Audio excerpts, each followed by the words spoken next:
Bismillahirrahmanirrahim. Alhamdulillahirabbil alamin. Ya, karena itu seorang yang sudah belajar fikih harusnya dia punya etika lebih kuat lagi. Ya, lebih kuat lagi. Ya, sebab ini termasuk musibah di masa ini ya. Kadang sebagian orang masalah yang jelas-jelas para ulama silam pendapat di situ. Ya. Dia bahas pendapat yang kuat begini dan orang yang menyelisih pendapatnya dia celah habis-habisan. Ini benar atau tidak? Hah? Tidak benar. Ya. Anggaplah memang pendapatnya benar, pendapat yang lain keliru, tapi tidak harus dia membahasakan dengan bahasa ya, bahwa ucapan orang tersebut ucapan yang batil, ya, kekeliruan yang sangat dahsyat. Hah? Apalagi bahasa-bahasa yang lainnya.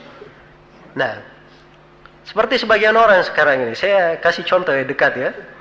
Nah, supaya kita paham bahwa ada sebagian orang ya kadang berlebihan, fikihnya nggak tahu fikih dari mana.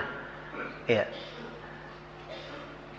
Kemarin ada pembahasan kawan-kawan kita, saudara-saudara kita ahli sunnah di Damaj diserang, ya, oleh orang-orang Syiah. Ya, muncul pertanyaan, apakah boleh saudara-saudara mereka di luar Yaman melakukan kunut nazilah untuk saudara-saudara mereka di Damaj? Hah? Boleh atau tidak? Ini pembahasan silam pendapat di kalangan para ulama. Jelas ya? Silam pendapat di kalangan para ulama. Iya. Saya sendiri yang saya pegang dan saya tahu bahwa Syekh Mukbil berpendapat boleh. Dan saya melihat beliau melakukannya, beliau melakukan kunut terhadap Qaddafi. Ya, waktu itu. Dan kita ikut kunut. Karena itu di wilayah beliau. Tapi para ulama di Saudi, ya, Syekh bin Baz, Syekh bin Utsaimin, Syekh Shalih Fauzan, mereka memfatwakan bahwa kunut itu wewenang pemerintah. Dia menentukan dilakukan kunut atau tidak. Seperti sekarang ini Saudi Arabia mengizinkan 1 bulan para khutbah, para imam masjid melakukan kunut nazilah untuk saudara-saudara kaum muslimin di Suriah yang tertimpa musibah. Itu seruan resmi dari pemerintah. Ya, ini tidak ada masalah. Jelas ya? Tidak ada masalah. Nah, ini pendapat yang lebih kuat. Sebab kalau setiap orang bikin kunut, sana bikin kunut, ya, kadang ada sebagian masalah yang tidak jelas bagi sebagian orang, dia melakukan kunut. Ya, ini tidak bisa diukur. Karena itulah, ya, dari fikih para ulama kita yang yang saya sebutkan tadi, mereka memandang bahwa itu dari wewenang pemerintah. Dan memang asal masalah silam pendapat di kalangan para ulama. Tapi yang menjadi masalah, yang menjadi masalah bukan itu sebenarnya. Silam pendapat itu wajar ya kita terima.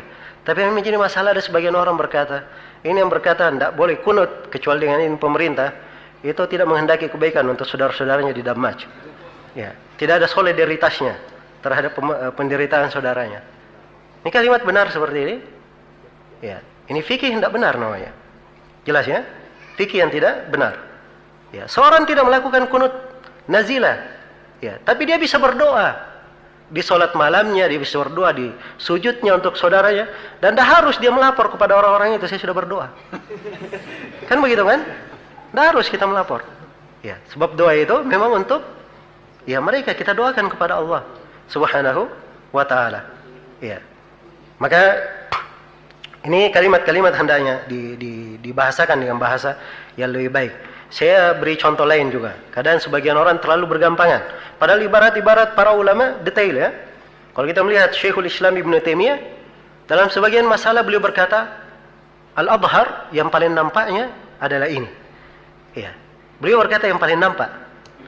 Atau beliau berkata al-arjah yang paling rajihnya adalah ini. Ya. Al-aswab yang paling benarnya adalah ini. Ya. Walaupun dibedakan oleh para ulama kata al-zahir dengan abhar, kata as-sawab dengan aswab. Ya. Kata ar-rajih dengan arjah. Ya. Kadang sebagian para ulama membahasakan dengan bahasa wahada aqrab, pendapat yang lebih dekat. Ya. Maksudnya dia lebih menguatkan pendapat ini, tapi bukan artinya yang lainnya tidak punya sisi apa? Pendalilan. Dia memilih pendapat yang lebih dekat menurut dia. Ya, kadang sebagian para ulama membahasakan dengan bahasa dan yang jiwaku tenang dengannya adalah pendapat ini. Iya. Dengan pendapat ini. Ini pembahasan-pembahasan menunjukkan fikih dalam agama. Menunjukkan apa? Fikih dan pemahaman. Ya, adapun kalau bahasanya menghantam sana sini saja, nah ini yang saya katakan tadi, kadang membuat orang tidak simpatik di dalam membacanya, ya, tidak mendidik, ya, dan tidak mengarahkan kepada kebaikan. Alhamdulillahi Rabbil Alamin.